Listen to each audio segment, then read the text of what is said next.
All right, so I'm going to go ahead and get started. People will continue to be logging in. My name is Jody. I'm a career counselor here at the Career Development Center. And today we are here with some wonderful teacher panelists for the multiple subject and single subject. And we also have Philippe, who's going to be our moderator. So I will go ahead and let him get started and let everyone introduce themselves. So thank you so much. One other thing about housekeeping. There is a Q&A question at the bottom. Please do not use the chat feature, but if you want to ask questions, go ahead and put it in the Q&A. We will be answering those questions at the end, time permitting.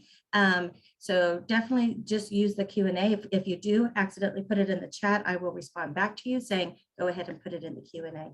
So thank you so much again for joining us, and we'll go ahead and get started. Good afternoon, everybody. My name is Felipe Mercado. I am the coordinator of clinical practice here at Fresno State. It's an honor to be here with all of you. And today, to begin, we have a wonderful panel from just across the valley. I got to know them a little bit before we got on and started this actual event. And they're just wonderful people. So what I'm going to do right now is I'm going to take some time just for them to introduce who they are, their name and their school site, and what grade or the subject that they teach, and then we'll get into the questions after that. So I'll open it up to whomever would like to go first, and as soon as everybody introduces themselves, we'll get into some questions. All right, I'll go first. My name is Benjamin Reynoso. I go by Ben Reynoso. I work at Orange Cove High School in Orange Cove. I teach English language arts to freshmen and seniors. I teach senior AP English. I also teach English language development, and I am starting my 12th year in teaching. Thank you, Ben. I can go. My name is Alana Broad. I teach first grade at Aspen Meadow Public School, which is a charter school in Fresno, Blackstone and Dakota area of Fresno. And I teach first grade. I don't know if I said that or not. Thank you, Alana. I'll go next. My name is Elijah Carrillo. I've been teaching for around 8 years. I teach at Yosemite Middle School, and pretty much I teach U.S. history, 8th grade. I also have taught U.S. World History, 7th grade, and I also teach Men's Alliance, which is a leadership class. Thank you for being here, Elijah. I'll go next. My name is Ulysses Maldonado. This is my 7th year teaching. I teach 6th grade math and science. I've been at 2 different schools. The majority of my teaching career has been at Woodlake Valley Middle School. I too am forgetting 6th grade math science. And I also taught 1 year at Wilson Middle School in Exeter. Thank you, Ulysses. Hi, my name is Natalie Valdez. This is my technically 6th year teaching. I've taught dual immersion since I started, and I'm currently teaching 3rd grade dual immersion in Singer Unified it's now a magnet school, Centerville Elementary School. So nice to see everyone. Thank you, Natalie. All right, well, thank you for introducing yourselves. I think that it's very important for everybody to know where everybody's from, because I don't know where our participants are from, but I know that our student teachers are from all across the valley, and they're trying to figure out, what does student teaching look like after, I get my credential? How do I get into the classroom? What are some tips and tricks and things of that nature? So to begin, I'm going to pose a question, and whomever would like to answer, first, feel strongly, go ahead and jump in, and we'll kind of go around the panel. If you feel like you've kind of been represented, as far as, the other panels speaking, you don't have to speak, but, if you feel like you have something to contribute, I think it's very, very important, because everybody's journey was probably different. So I think that everybody can learn from everybody, right? So I'll ask the question, whoever feels comfortable responding, and then we'll go around. And then once we're done, we'll kind of go from there. We have a series of 8 questions. So we'll go through the first question right now. So describe the process of obtaining your first job. How did you apply, interview, and make decisions about where you would teach at? So when you think about, when you first went out and applied for your first job, what strategies do you have, for applying, for interviewing, And how did you make that decision to actually go and teach where you actually taught at the first time? And I'll open it up to whoever would like to go first. I can go first. I don't mind. I think that when you're in college, it's very important to kind of get involved with as many educational groups as you can, because that kind of allows you to network and get to know people. You know, you'll run into someone who knows someone who's an administrator somewhere, and they get to know you. You kind of earn, you get a good word. So I think that when I obtained my first job, it was thanks to someone that I knew who was like kind of like a VP slash, I mean, every district calls them something different. I knew her personally, and she said, "Hey, Natalie, we're opening up this position. Do you want to apply?" And I wasn't even done with the credential program. I was doing the 3-semester one. I was only on my second semester, so I still needed my final student teaching left. But they kind of pep talked me, and I went and observed the school, and I fell in love with the program, with the kids, with the community. So they asked me, "Hey, you want to come do a demo lesson?" Nothing, nothing intimidating, just come and, show us kind of what, how you interact with the kids. So I went for it, and I really enjoyed it. Luckily, I had a lot of experience through mini core, through teaching fellows. I think they do a great job at preparing teachers. They give us so much experience. So if you guys have the opportunity to get involved with them, I think that's the best advice that I could give you. So then I was kind of nervous. I was skeptical. I said, "Man, I'm not truly ready. I'm not even fully credentialed. This is a huge risk. What if I fail and then it, destroys my whole plans for the future?" But I decided to go for it because I love dual. I love the culture, the language. I thought I loved first grade at the moment. So I went for it, and I applied for an intern credential. So what that was you're credentialed. So you have your own class. You have your own class. You're the teacher on record. But at the same time, you still have like a supervisor that comes and does observations. You have some coursework to do in the evenings. But by the end of your internship, you basically have your credential.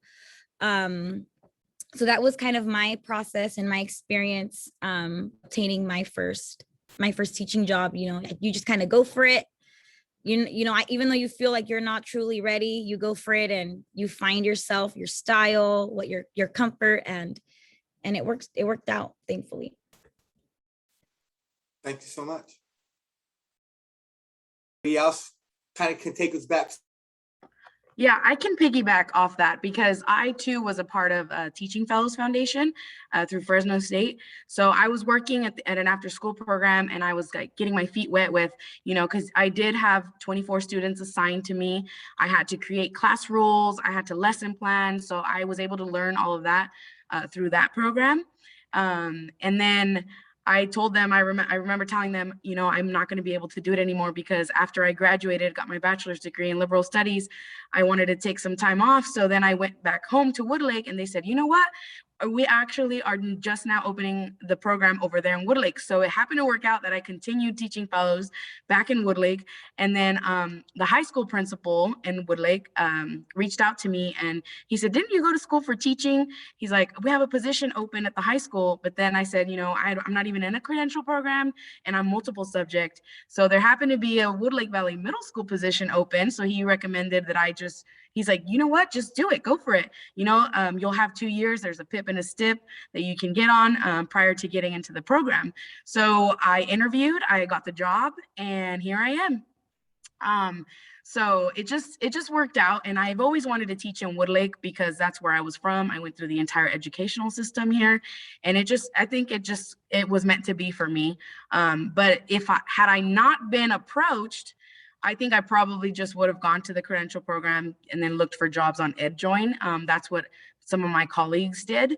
But definitely get involved with teaching fellows. Oh my gosh, that is where I learned, the basis of, what teaching is about and what it's like. Awesome. Thank you so much. I can go off of that a little bit because my first job in education was actually as an aide at the school that I'm teaching at now. My education was not the traditional path for a teacher. I actually went to Fresno State through the ag department and got my bachelor's degree in animal science. When I graduated, I went on to work at a packing house in Madeira as their food safety coordinator.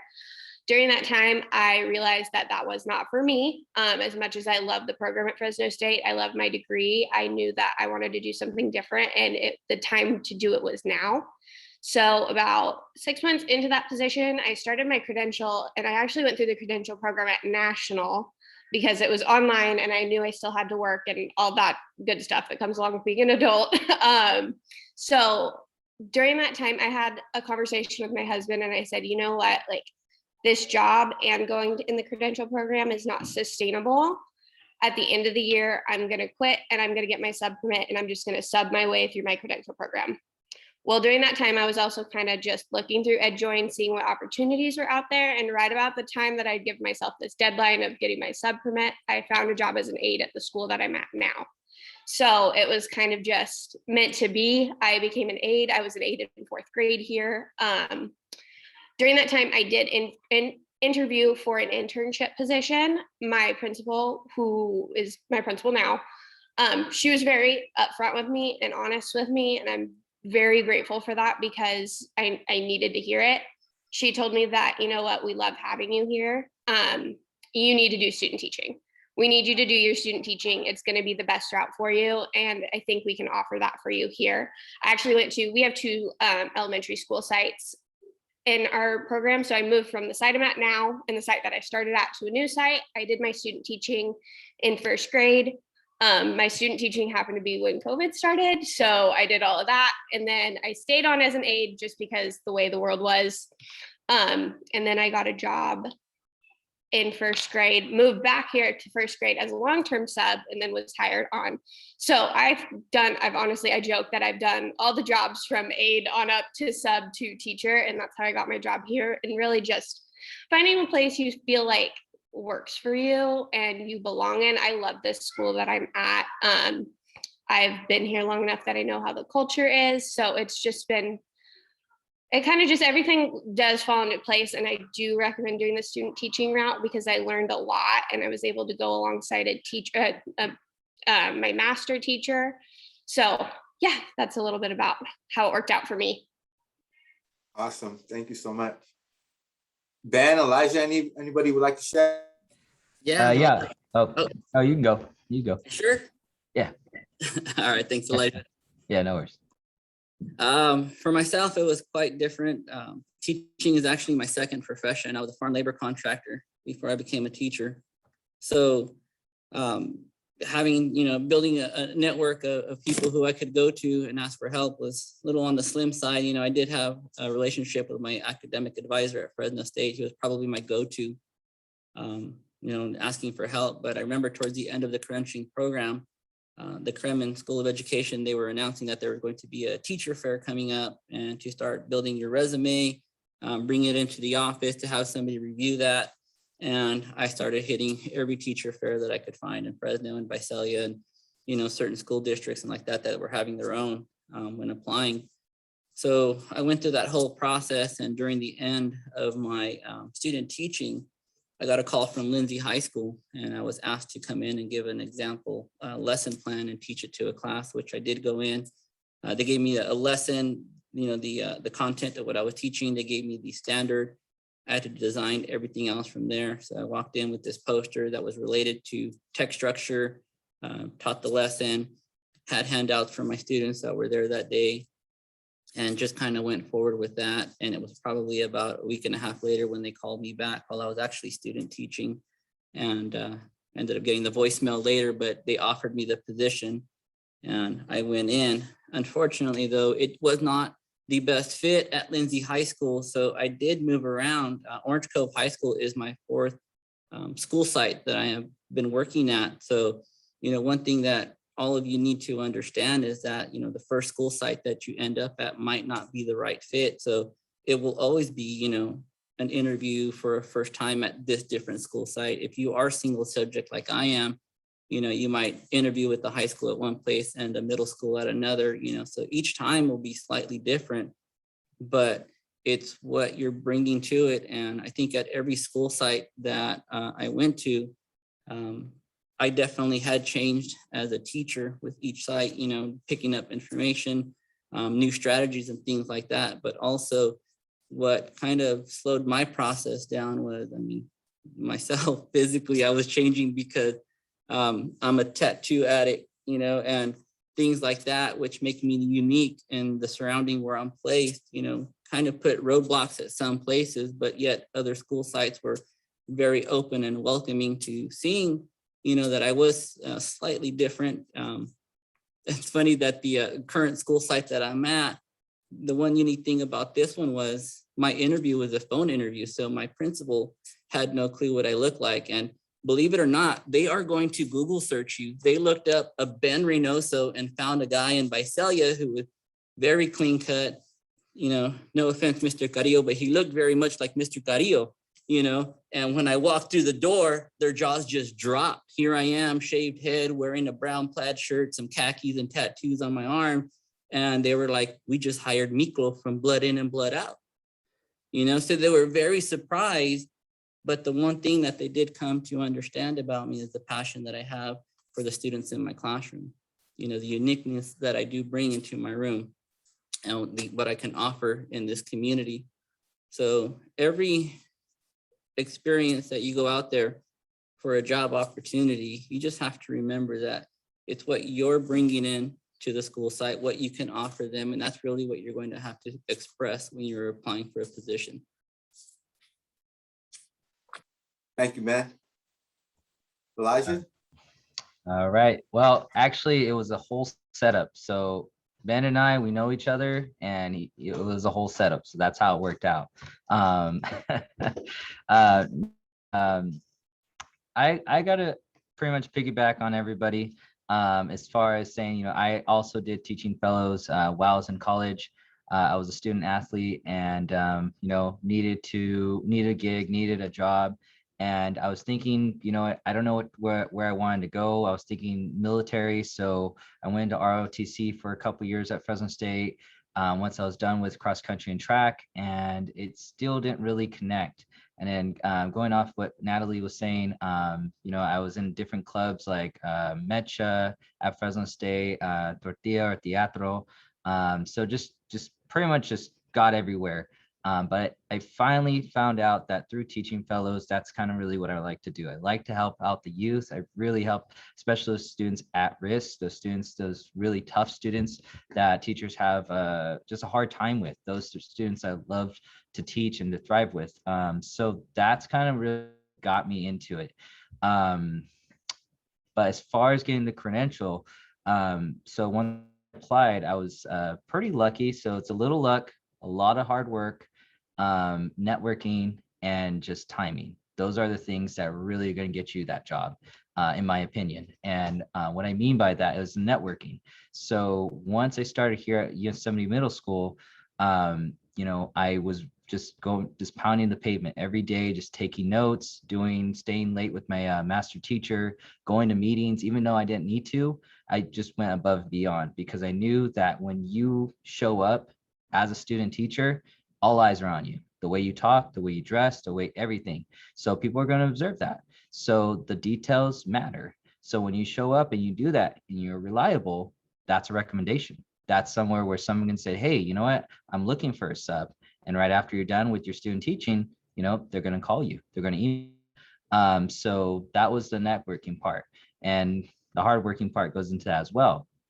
But the time and the luck was kind of in there. So I did my initial student teaching here at Yosemite Middle School. I took a break, did a lot of subbing, and a teacher transferred. So then I got a call from my master teacher, said, hey, there's an opening. So I was like, okay, well, I don't have my credentials, so I would have to apply, and I would have to apply for my an internship credential. And so I went in for the interview, and the interview was pretty short, because it goes back to that that networking. The principal saw me how I taught before. He saw me sub in different classes. I knew the culture. of the class or the school, and I knew how to work with the students. So it was kind of a shoo-in. So and that point on, I ended up getting my credential throughout that year. So it's all about that networking, but it's also about what you bring to the table and pretty much how you condone yourself on the site. Well, thank you for all sharing, because, one thing that I really picked up just as listening to you was connections, just the connections to who you have, right? And also building your own efficacy, right? As you start to know the culture and you start to know how different schools function, right? And really seeing, I think Ben talked about it too, is really seeing where you fit in, right? It sounds like some of you have kind of found your fit, and for some others, it kind of took a while for us to find our fit. And I think that's important, because I think when I look at my background, it took me a while to find my fit, right? And for some of us, we find our fit quickly, and for other of us, it takes us a while. But I think that connections, right, and understanding the culture, and what I heard everybody is they all, without you guys saying it, you guys all must have done a really great job of modeling the lesson. So that must mean that your advocacy, right, your experience was there for you to be able to get there, right? So I think for our audience to really understand, right, being comfortable with, who they are as a teacher and being able to share that, in an interview with others and their style is something that I really picked up on. To kind of switch gears a little bit, from the interviewing process, as far as, your first experience as far as you having a job, what would you say, from your student preparation program has prepared you from the classroom?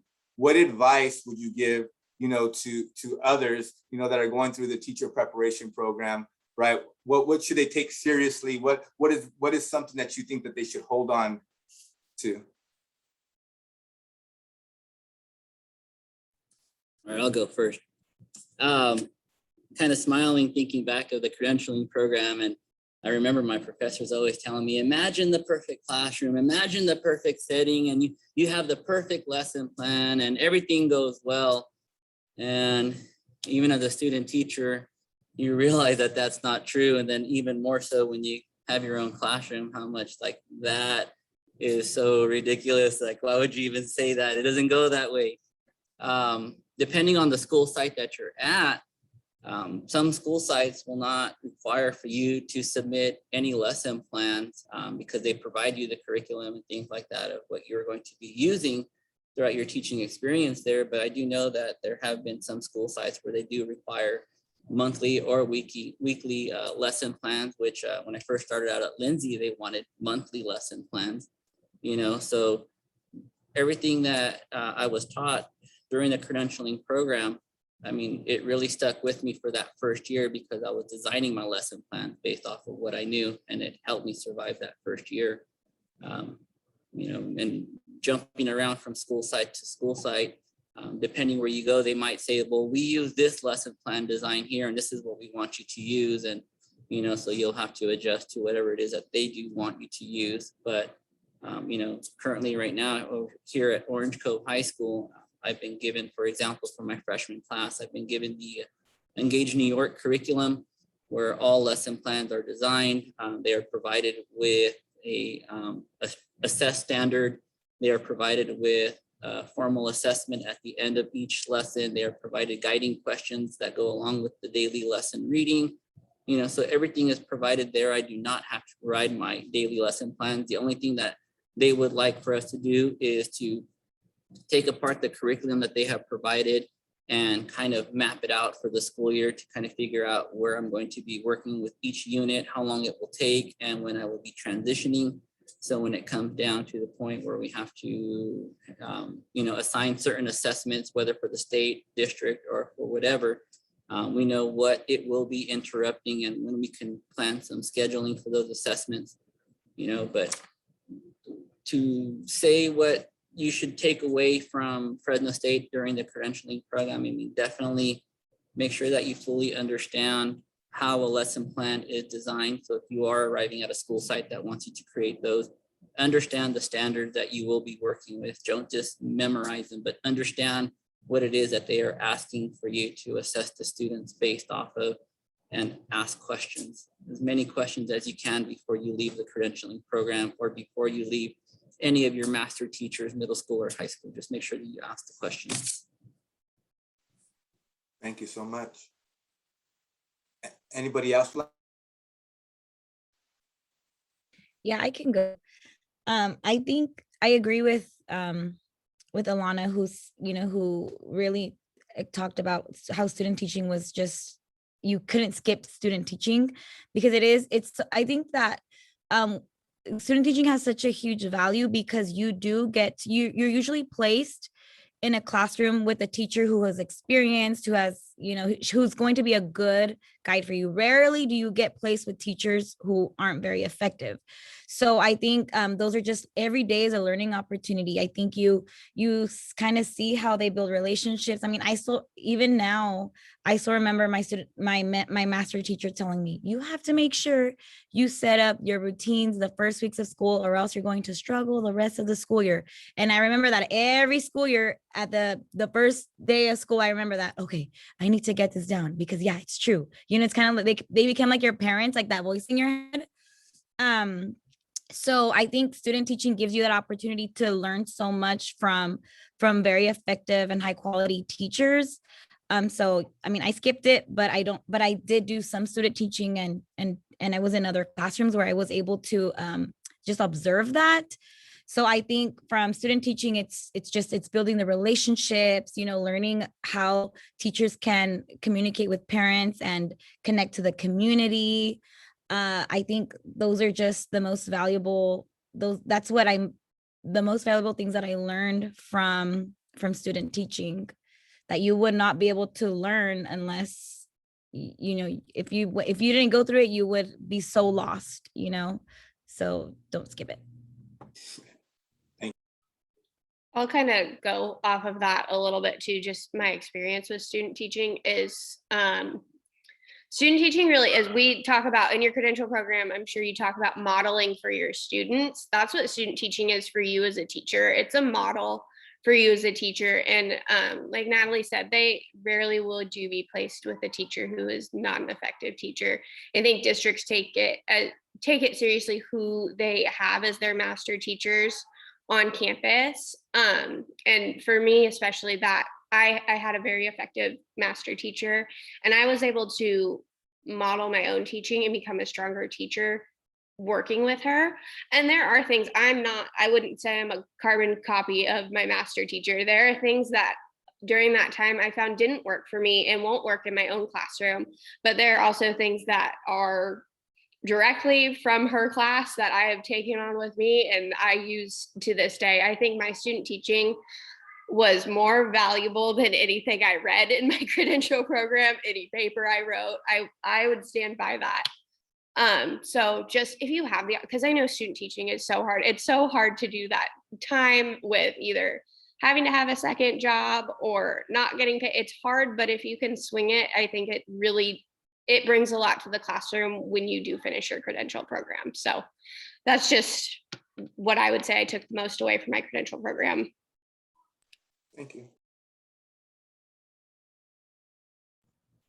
So I would also say too, student teaching, just kind of piggybacking on everyone, student teaching also is really important because it teaches you something that pretty much the book can't, and that's building relationships and classroom management.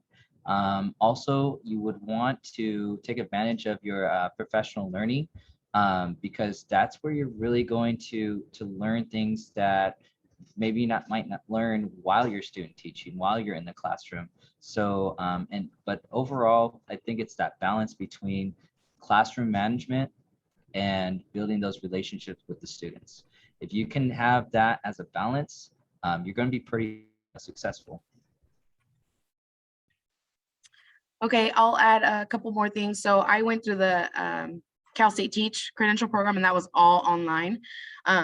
So a couple of challenges were, seeing things modeled. Like I'd just have to read everything or watch videos. So one thing that I took away from my faculty advisor, Phyllis Davis, she taught me this MMA, which was not what you think of, but it's Monday morning application. So we would learn classroom management strategies. And, she says, if you're not going to implement them right away, when are you ever going to? And so we had this weekly MMA. So whatever it was that I learned the previous week, I applied it, and it was just something that was instilled in my teaching style throughout that year. So that was a huge takeaway. Let's see, another thing. So creating to-do lists, staying organized as a teacher, that's feels like it's never ending sometimes. But staying organized has helped me a lot. And then also getting to know my students on a personal level, showing them that I care. I have found huge success in my classes because of that. They come in and this is their home away from home, and you do spend the majority of the time with them, and just building those relationships and expressing that I care on a daily basis, even if I'm not feeling at my 100%. They know I'm super upbeat, and if I am ever down, they're like, wait a minute, what's going on? That's not Miss Maldonado. But just building relationships, motivational strategies. I know a lot of students come in, I teach math, so they come in, I'm terrible at math, I'm never going to be good at math, and I have some kids who come in, oh, my parents were good at math, so I'm good at math. And so I'm just trying to teach them the growth mindset, and then just going back to it, showing them that I care. That's probably the biggest thing for me. So I heard a little bit of clinical experience is very important, having that teacher experience, because that can't be replaced. I also heard that, classroom management, lesson planning, asking questions when you're in these spaces is also important, because I feel like once you leave that mentor teacher, I think, Natalie kind of referred to it like as your parent, I believe is what you said.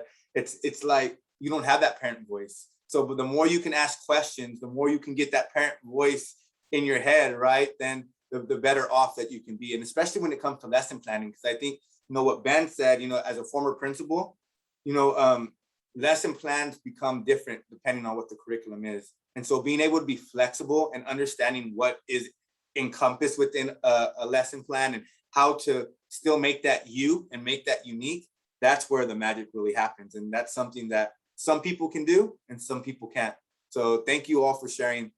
I think, to compliment a little bit off the question that we were on, kind of the piggyback off of that, what is one thing that you wish, or a few things, or the most important things that you wish that you knew about teaching, as you were in the credential program? So, you were in the credential program, right? And you didn't know what you didn't know. And now you're out of the credential program, and now you know a lot more. What are some things that, maybe some student teachers who are in the program might need to, kind of be put up on game, so to speak, right? That maybe you wish that you had it during your time?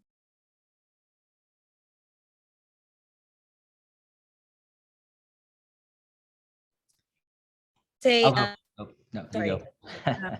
I would say just you have to plan your lessons well. I think it's easy to see your mentor and say, oh man, it looks so easy. She didn't even have, like lesson plans in front of her. But then when you're a student teacher and it's your turn and you're just like stuck, like, oh no, I forgot to make copy. Oh, I forgot to, the kids aren't responding well.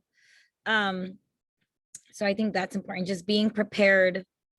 Like I didn't realize how prepared you have to be until I started teaching. Like, you see the behind the even though you're with the mentor, you still don't see all the work they put into and how much they actually think, it's truly all in here, even though it doesn't seem like it. They've truly like sequenced their lesson, maybe not on paper, but they've processed it in their mind, so just being prepared. And I think that's my best advice. Thank you. Yes, thank you. Also to build on that, I would say being prepared is number one. I agree. Number two, I would say would be just knowing how to build those relationships with your students. Your students are not going to understand, the directions right at the top. Not everyone will. So checking for understanding, going through just different ways to have students access to content, you would want to do that. And sometimes, again, we don't know, even just through this pandemic, we don't know what the students are going through. So having and knowing how to read your students through social emotional learning, and just in this the psychology about it is really big. Me personally, I don't think I was ready for that, but as I went through in my last eight years of education, it really helped. It really helped with the professional learning about that, learning about social emotional learning. So just knowing that, learning the tricks behind that, it really helps, because you can turn a kid who's not doing their work, not focusing, and just quick teaching. I called it, I forgot the name of it, but just little tricks that you can do. So for example, let's say if a student is not focusing, and it'll be easy just to focus and hone on that student, just like, hey, keep doing your work, keep doing your work. But let's say if you model for them, you show them exactly what to do, instead of saying, hey, what's wrong, why are you not doing it? Say, hey, let me help you, let me give you some sentence starters, let me do that. So it shows them, one, you're interested and you care, and the kid wants to know that you care. Right now you guys are learning a lot in the credential program. One of the biggest things you're going to learn is about Maslow's law, right? Maslow's pyramid, excuse me. And with that, if the kid doesn't know that, and he or she is not getting, the basics, the fundamentals, then they're not going to be in the mindset to learn. So knowing that you're walking them with that and doing that, them and showing that you care, it really helps out. It pays off in the long run. It's a lot of work, but it pays off in the long run. So again, social emotional learning, excuse me, and having that structure, it goes hand in hand. Thank you. All right, I'll jump on next. Can't agree enough.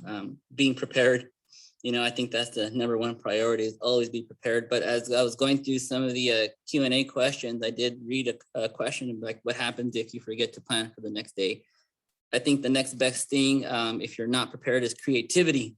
What can you do to kind of keep the lesson going, keep the ideas going, keeping the kids engaged? If you know your standards, then you can make things move along. All of those are important to know, but also understand that when you think that the kids are not listening, not paying attention, not participating, or taking away from anything from your class, they actually are.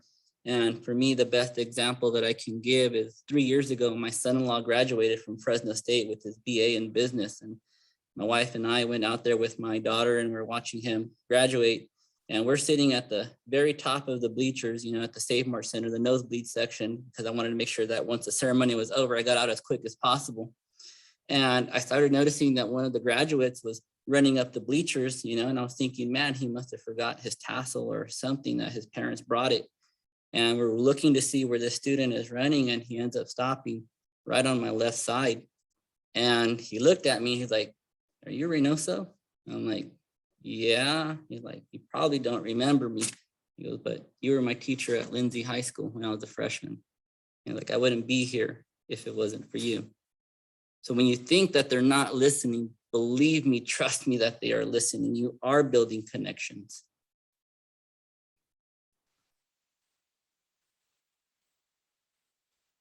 All right. I'll add something before. So what do I wish I had known? The multiple learning modalities of the students. Like, your one lesson plan is not probably going to capture everyone, so just learning and meeting the needs of all of your students, whether that's through reteach or whatever the case. But another thing is that I wish I would have known is that there's always, or understood, was that there's always room for improvement. And we are signing up to become lifelong learners, I think, because, I don't do the same thing every year. It's the same curriculum, but I switch it up the next year. What could I add? What is there an extension activity? What do I do for my advanced learners? What do I do for my ELs? So just always constantly learning, attending professional developments, I think is super, to add to your craft. It's a great thing. So lifelong learners. Thank you so much.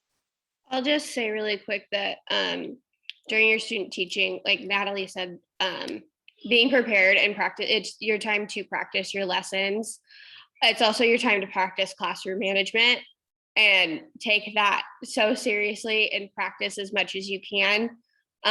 Especially if you do have the opportunity of having a master teacher. And when you have the opportunity to have conversations with your master teacher, be open to advice, be open to constructive criticism, just be open to having conversations with them.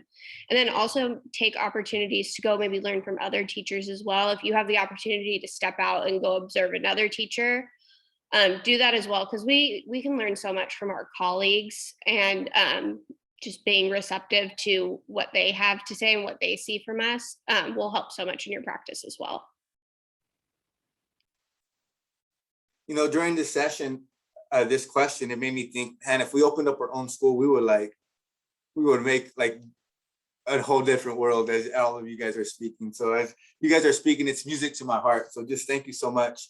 We're going to switch gears a little bit. We have about 40 more minutes. I want to also give the participants some time to ask some questions. So I'm going to provide us some space for about 2 more questions, and then we'll transition into questions.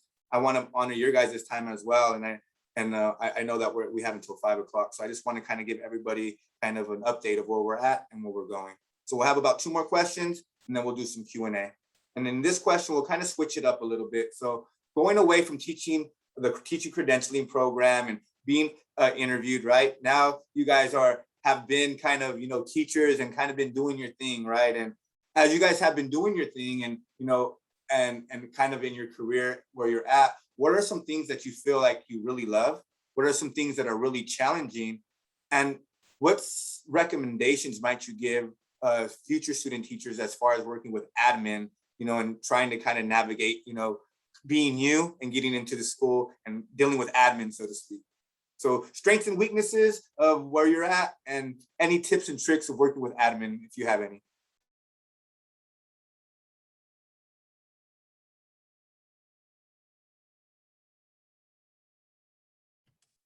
All right, I'll go. So there's no silence. Strengths, building relationships with students, and connecting with students who are always unruly, trying to be disruptive in class and helping them understand that they are smart, they are intelligent, from previous years. Maybe they've had one or even several teachers in the past tell them that they are not smart, that they are dumb, and I've heard that from several students, and just having to reassure them. So I think one of the biggest pluses is when they turn in something and get a good grade on it, and seeing their eyes open wide. Weakness is, unfortunately, I can't reach every student, and I hate when I see students just completely ignore, what's going on in the classroom and how much an education will benefit in their lives, especially being in a small community like Orange Cove. A lot of them resort to field work or going back and working in a packing house and things like that. It's hard to understand, when they realize their potential, but resort back to what's available to them. It's pretty tough to see that continue. I've had one student who I had so much high hopes for within the last 4 years. And I ended up reading on social media that he was arrested with 8 felonies, and to think of the potential this one student had, it's pretty heartbreaking. So kind of keep those small things in mind of, you can't reach everybody, but working with admin, that's always different depending on your school site. I had one administrator last year and she was just like a complete bulldog, very stern, very strict, and you had to approach her with the right question, phrased the right way, and making sure that exactly what kind of response that you are looking for, because if not, she would not give you the time of day. But yet I had administrators who could not make their own decisions when asking for something in the classroom. I would get responses of, well, let me go ask, the district and see what they think. And I was like, but it's just a quick, simple yes or no. Can I do something like this in my classroom? So your administrators definitely are going to vary. Just know how to approach each one, know how to get on their good side, learn to read them. When's the best time to approach them? Understand that most schools now, high schools, will have your principal, your maybe an assistant vice principal, and learning directors. Understand who's in charge of discipline, understand who's in charge of curriculum. So you know who to ask for whatever it is that you need in the classroom. And just, I mean, overall, build a good rapport with everyone if possible, because if your life runs smooth with admin and other staff members, not just admin, but other staff members, you know, you should have a successful time and have the support that you need at any school site that you end up at. Thank you, Ben. Anybody else would like to add to that? Yeah, I would say, I think it's important, like, for example, those of us who are in elementary and I mean single subject as well. I think it's important. I think you'll love your job a lot more if you enjoy your content, your standards, you know, the kind of like your science standards. If you can find a grade that you truly enjoy, I think you will just love coming to work and teaching kids their standards because you enjoy them. You know, for example, I love third grade. What I love about third grade is that they learn how to multiply and divide, and they think they're so cool, like their older siblings. And I love that, you know. So I think, you know, finding a grade that you enjoy or a subject that you enjoy is important and will help you come to work, you know, you're more enthusiastic about what you do, you know, you like what you do. And I think with admin, it's always a challenge. You know, you can like your admin on a personal level, you know, you can hang out on the weekends, etc. But at the end of the day, they have a job, you know, it's all politics, you know, they have a job, they have rules, and sometimes, you know, it's going to feel like it's a lot of work for you, you know, like you don't have the time to do it.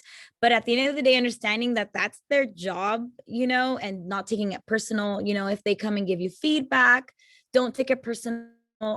Just have a growth mindset. Hey, they're helping me to, you know, better my skills. So I think that is a challenge to not, you know, when your admin comes and gives you feedback, you know, to not take it personal. If they're asking you to do something that is more work for you, you know, don't take it personal. They're just doing their job. So I think that's kind of what I feel. Thank you. And yeah, just to add on to that, yeah, so with admin, you do want to have a good relationship with, and like both Natalie and Benjamin were talking about, it's like, yes, relationships are key. I mean, just in my experience, it depends on who's pretty much in charge, who is, you know, at that position, because I've been at this school for 8 years. We've had some turnover before, and sometimes admin not as competent compared to what we have now. So it just kind of depends. But as long as you're, you know, again, showing up to work, doing what you're supposed to do, outreaching and communicating with them, then you should be good to go. So just have that in mind, depending, because sometimes, I mean, when you get hired, you do know what to expect, but then there's going to be certain situations that might arise, and you know, you don't know what you're going to get. So just you want to just stay consistent. Kind of goes back to being organized, being consistent while admin. Thank you so much. I've found with my admin, at least, there's no such thing as over communicating with them. And I think they appreciate it, and it does build trust between teacher and admin to just communicate with them, make sure they know what's going on. And as long as your line of communication is open, more than likely their line of communication will be open, and they'll be receptive to you as well. So I think just communication is huge, just like in any relationship you have within work. I think communicating. So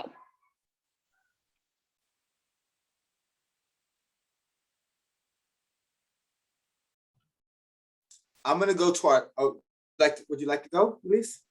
Sure. I'll be Awesome. brief. So I've been blessed. My admin is super supportive. We have like weekly meetings. We have a Google Classroom set up now where we do like live chats if we want to just, you know, vent or whatever. I feel like it's They have created that culture at our campus where it is safe to go to them. But I will say, don't get too comfortable, because, they say, they pop into your class and they say, we're not evaluating you, but it low key is kind of.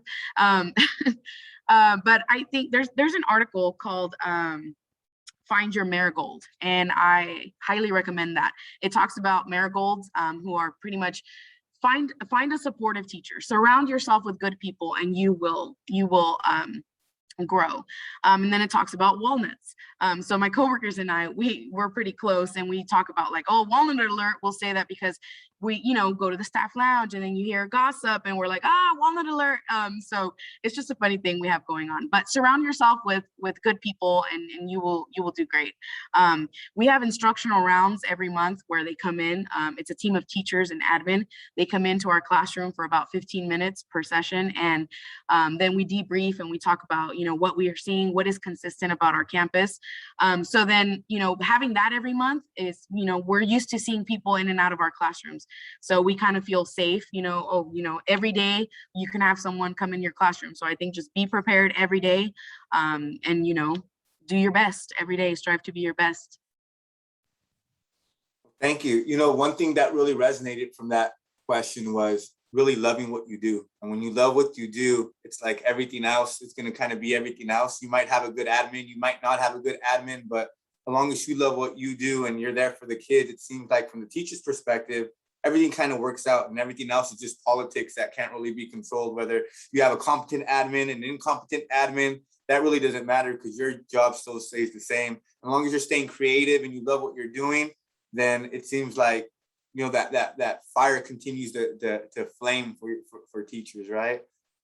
I think as we get into the final questions, one thing that I know is on the top of everybody's mind with COVID, and are we going to go back? Are we not going to go back? What is next year going to look like? What has your experience been like teaching over this past year, and how have you had to adapt? Right? What are some different things that maybe you didn't consider that now we're in virtual and now we're back in person, that you just had to continue to adapt? What advice would you give, the student teachers who are going to be going out into the profession, dealing with, what's happened the past year?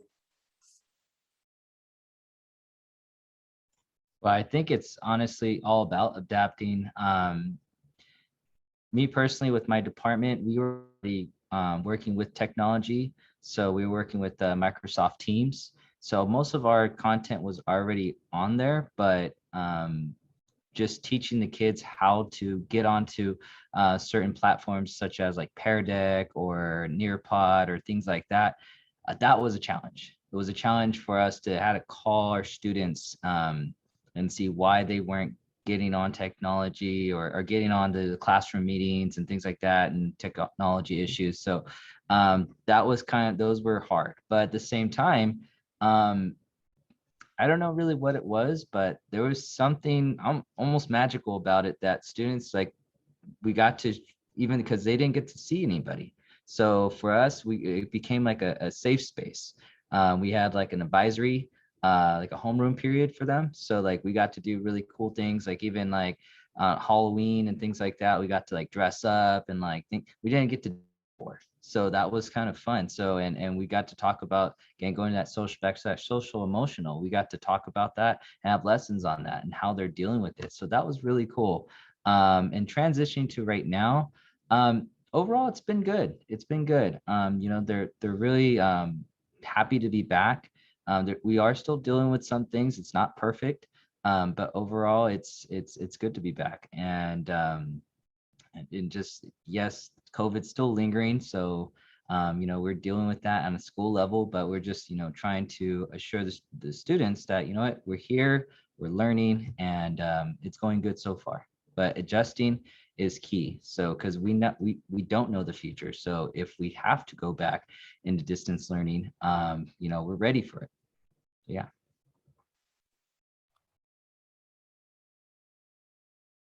I'll go. So adapting, yeah, definitely. I consider myself a tech savvy person, and there was a couple things that students were teaching me.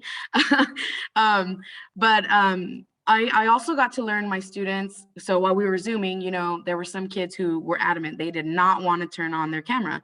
Why? Because they were embarrassed of, you know, their backgrounds. And then our school site had disabled the virtual background feature for them. And so they thought, let's put their school picture. Well, we didn't take school pictures. So it was just like, you know, learning about my students. And, you know, I had to call them, you know, hey, turn on your camera.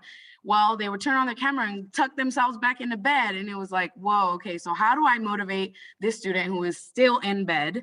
So it was just learning new things. And, you know, I would do 3, 2, 1, chat, waterfall. I would call it waterfall. And they would all chat at the same time. That way they wouldn't just copy what the previous student posted. So we had this waterfall. So it was like learning new strategies now while we were, you know, virtually learning, you know. So I guess that just adapting, getting to know them on a different platform now. And just right now that we're in person, we did this, we called it Bengal Boot Camp, and we taught them everything we could possibly teach them, you know, just in case we go back. So right now I have all my Google Classroom set up. I already have Zoom links there just in case. So they already know ahead of time, you know, just in case. So just, you know, think ahead, I guess, plan for the future, plan for I know there's tons of what ifs, but, you know, the basis, cover your foundation, I guess, I would say, I would recommend. Thank you. I'll go. I would just say give yourself grace and give your students grace. There was learning loss that happened over this last year, and it can feel frustrating coming into the classroom right now with for me, a first grade lesson that my kids aren't ready for just because of everything that's happened over the past 18 months. And you have to scaffold it in a way that you didn't think you would have to in first grade. You have to take it back to the building blocks that you didn't think you would have to. And you're feeling frustrated because it's like, oh my gosh, I have to stay on the pacing guide. I have to keep up with curriculum. But ultimately, no, you need to teach your students the information they need to learn. And you're not going to be able to do that if they're missing those key foundational things. So just be prepared to do interventions, be prepared to have small groups, and give your students grace. Something I've noticed in the classroom this year is my kids don't have stamina. They don't have the stamina for a full day of learning right now. And we've been in school for a month. So just taking that time to ease them back into it. Like, we're back in school, and unfortunately my class size is 18 this year. I've had 12 to 13 students all week. I have kids on independent study. I have kids who've been missing, and you just have to go with the flow. Just got to do what you can when you're in the classroom. So giving yourself grace, giving your students grace, being ready to do review, intervention, scaffold, whatever you have to do to help them get to where they need to be. Thank you. Through the pandemic, I think one thing that our nation has discovered is that a lot of jobs that are out there can be performed at home, you know, except for education, except for teaching. You know, these kids do need that social emotional connection with us in the classrooms, you know, and being out for so long, they miss that. And so many kids, you know, if you read probably on news reports, we're suffering from depression, anxiety, and things like that, of having to be on a camera or worrying about what their homes look like because we are instructing them to be on Zoom. You know, so a lot of things were looked at differently as we went online. Going online, I mean, I was a person, I hated Google. I still hate Google. I mean, I don't have the best relationship with Google, but I hate it with a passion. You know, I feel so many limitations, but I did have to learn to adapt to it because that was something universal that our kids are using because of our Chromebooks. Everything is on Google. So I've learned to tolerate it. I've learned to adjust myself to it, you know, but beyond Google, you know, as mentioned earlier, Elijah was mentioning Pear Deck, you know, I had to learn new applications and, you know, what other methods could I use to keep my students engaged. I became a filmmaker and creating videos so I can have lessons available when the kids aren't on because something else is going on at home. I've have to be understanding of, while they were at home, that at the same time they're watching little brother or cleaning house or possibly cooking lunch for their parents who are coming home late, and doing different things at their home because of, the environment that we live in here in Orange Cove and how everybody must contribute to the family to make their family survive. So there was a lot going on, and coming back now to in-person instruction really has a different feel to it.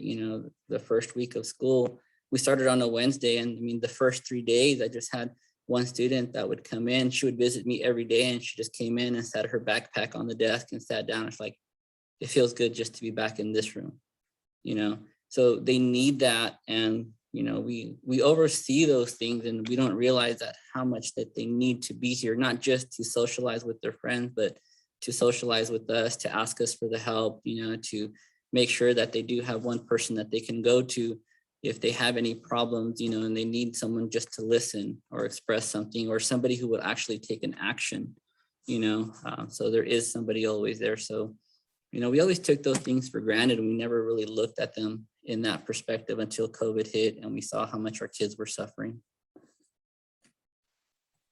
Thank you for that, Ben. I'd Natalie, like- I know you're breaking up. Is there anything you might want to add?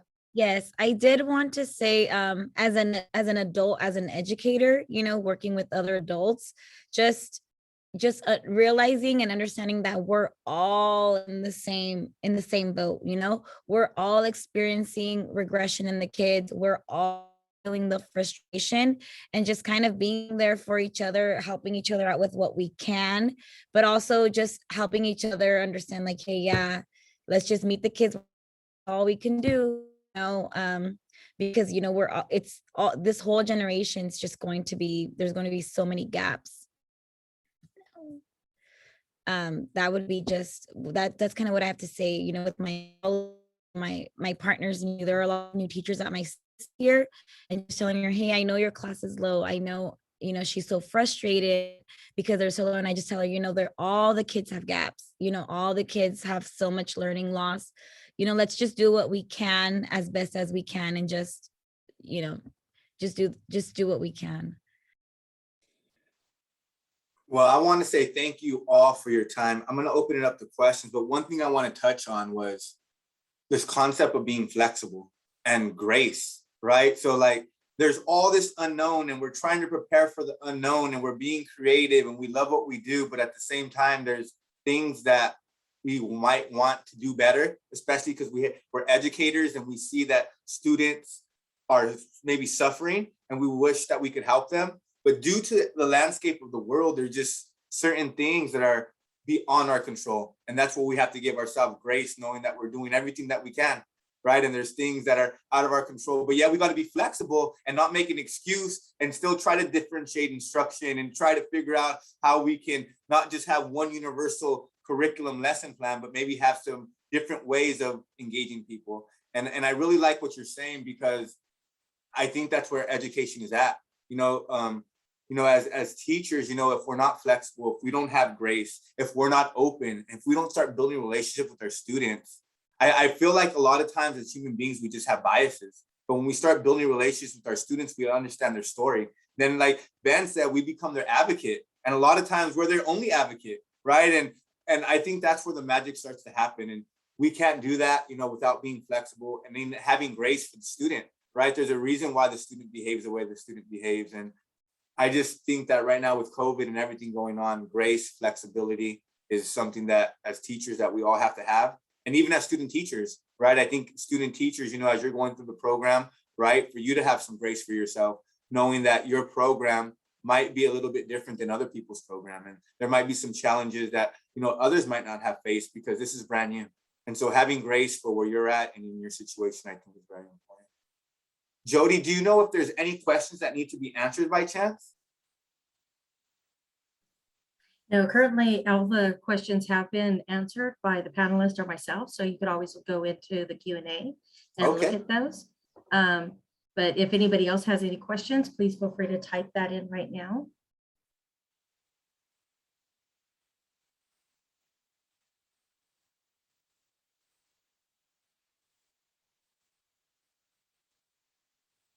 Well, looks like we're not getting.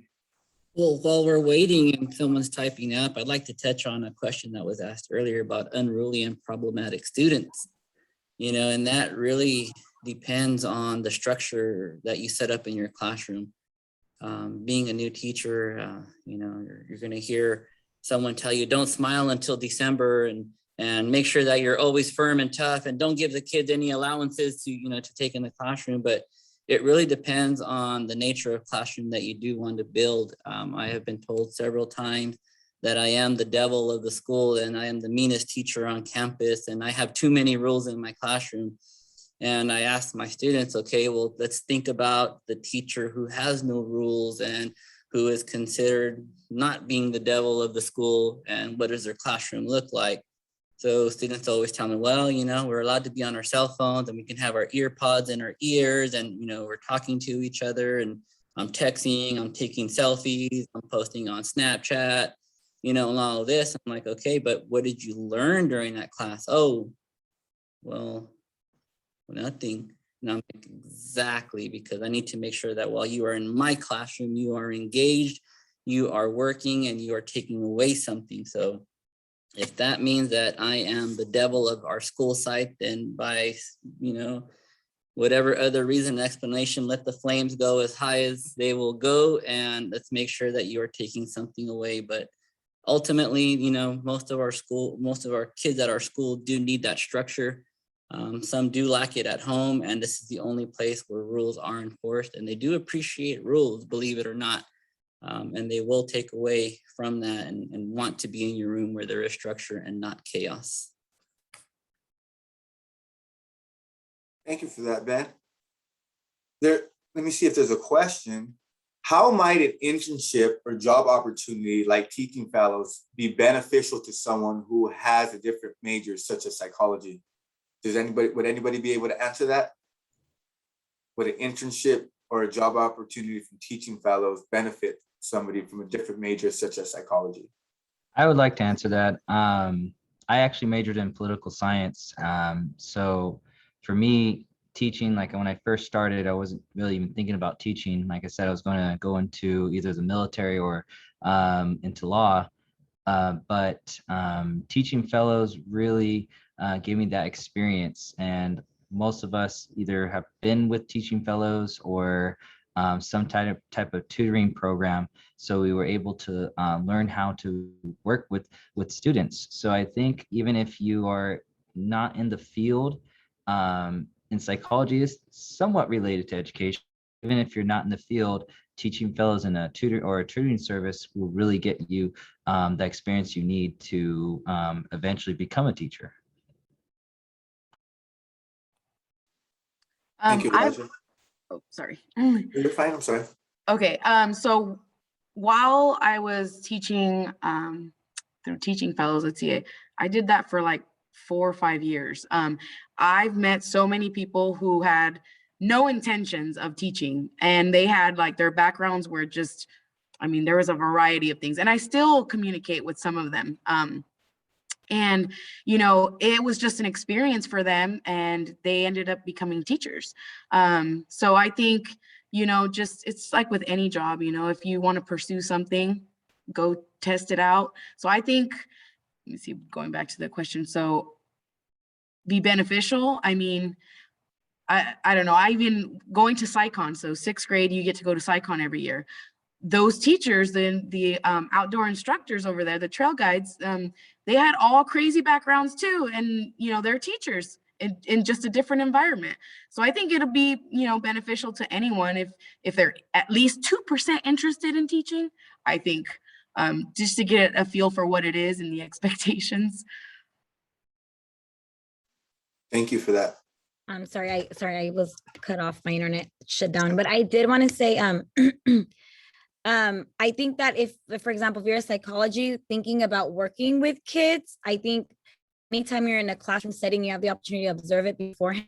You kind of get to see what it's like from the lens of a teacher. So that then when you are a psychologist at a school, you kind of understand where they're coming from, understand like what's expected of them, and you can help them, better their classroom just environment, the routines, behavior plans. So I think it gives you a good, just different perspective from a teacher's point of view.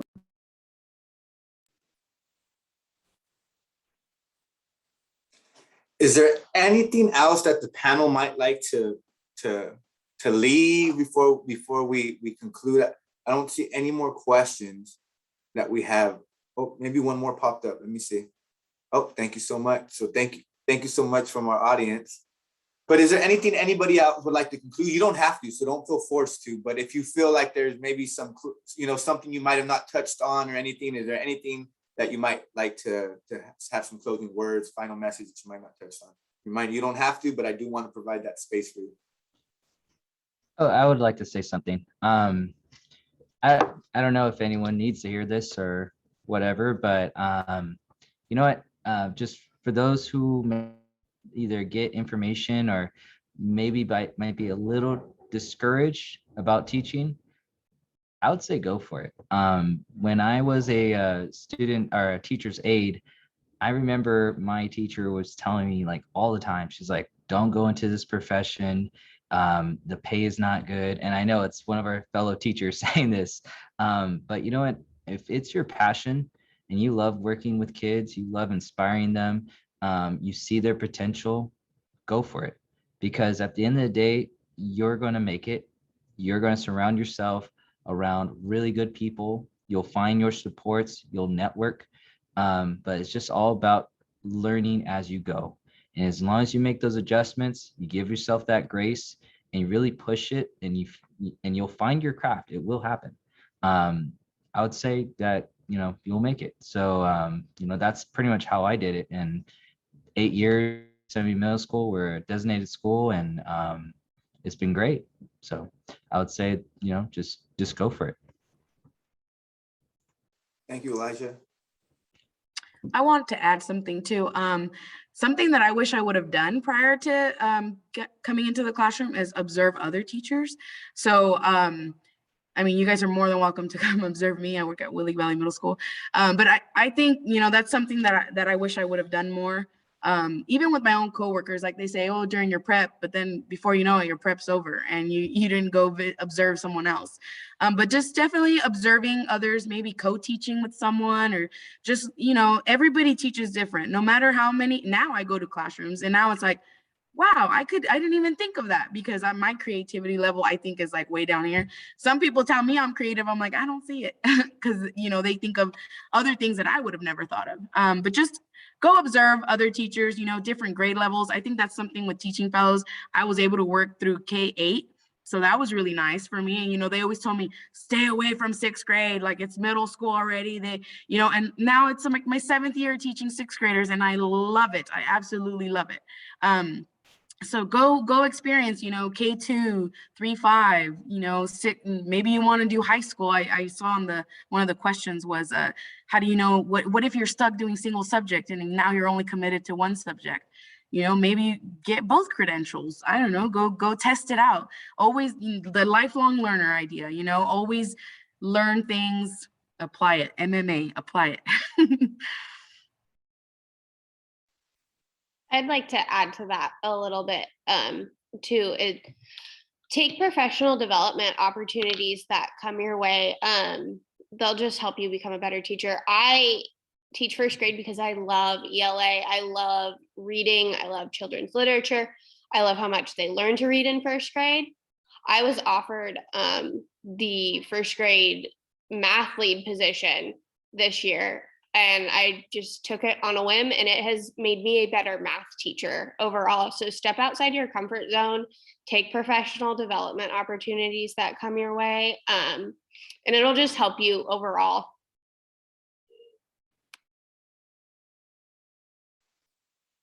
Well, thank the panel, because you guys had a wealth of wisdom. And honestly, it was almost like you guys hate each other, because you guys complimented each other just like perfectly. It's like everybody bounced ideas off of each other and it all worked out. And I also feel like there was also a lot of richness and diversity. While although there was some similarities, there was also some differences, right? So I really think that the participants hopefully are able to just gain a wealth of information that will resonate with them and their personal journey.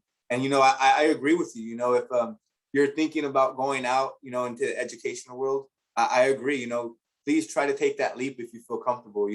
I was in the counseling realm as a social worker, and my little brother had got shot and murdered. And when that happened, I felt like I needed to go into education. And I've never looked back. And so when you talk about, not knowing if you should go forward or not, I'm with everybody. I went forward and I've never looked back. And so something to consider. So I want to thank the panel for your time. I want to thank Jody for collaborating and facilitating this wonderful experience. And I want to thank all of you. And I hope that you all can have a wonderful evening. I'll stick around if anybody has any questions. Oh, we do have one question that's on the raised hand. Let me see. Oh, no, it's just me, Felipe. I just, I wanted to add something before everything ends. Something that every incoming teacher should know and understand that is very crucial to your success at your school site. One, make sure that you become best friends with all of the office staff, because there will be a time when you need a favor. And two, that goes equally as important with custodial staff, because they also make our schools successful. So make sure that you become friends with everybody at your school site, because you will ask for a favor every now and then, and you will not realize from the unlikeliest place where that favor will come from, or where it will be in need of. So make sure you make friends all the way around. That's huge, because those are the people that sometimes we overlook, but are the ones that are the most instrumental in making things work, especially the office manager, especially custodial staff. When you need something clean, when you need anything, you either have a hero or you have somebody that's like, I don't really want to go over there, right? So I think keeping mindful of those relationships is very important, because admin is important, your students are important, community is important, but there's also other stakeholders that are important. So it's all important, right? In some regard. Elijah, did you have something to add? Yes, and the last thing I'm going to say is that don't be afraid to speak up. A lot of first-year teachers just are intimidated by their admin or anyone when it comes to just like their lessons and things like that, or just structures. So go and ask other teachers at your site, hey, what am I doing wrong, or what can I do? I have the same student. Like, just go and like just really just ask those questions, because that's only going to benefit you. So don't be afraid, because again, I mean, us teachers, we're like a team. So you always just want to do that, and other teachers will be willing to help you. But I think I struggled with that my first few years. So just giving you that wisdom, try to go and just don't be afraid to ask questions, or just tell someone, hey, I'm having issues here, can you help me out?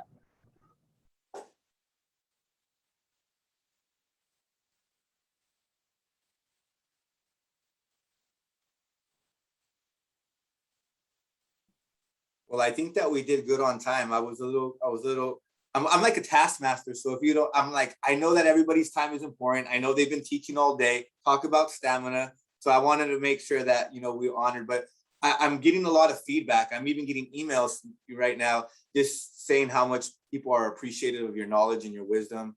So I know that for me, I also learned a lot, right? Being in the coordinating position and just understanding what mentor teachers are going through, right? In their day-to-day struggle. And as we're getting our student teachers in there, it also helped me have some insight just listening to your story. So thank you for that as well. I think with that, we can definitely conclude our evening. If you have any questions, I'll leave my email available. So if you guys would like to make contact with me or anything, I'll definitely like to stay connected with all of you, and then we can definitely go from there. But if anything, we can definitely have a nice evening, and we'll have a great week and a great September. Thank you. So thank you so much. And once again, this will be recorded, or it has been recorded, and will be on our YouTube channel. And I did put that in the chat feature. So go ahead and go there. Otherwise, you could go to fresnostate.edu/careers and find the YouTube link on our main website. So thank you so much for everyone, and have a good evening. Bye. Bye. Thank you. Thank you.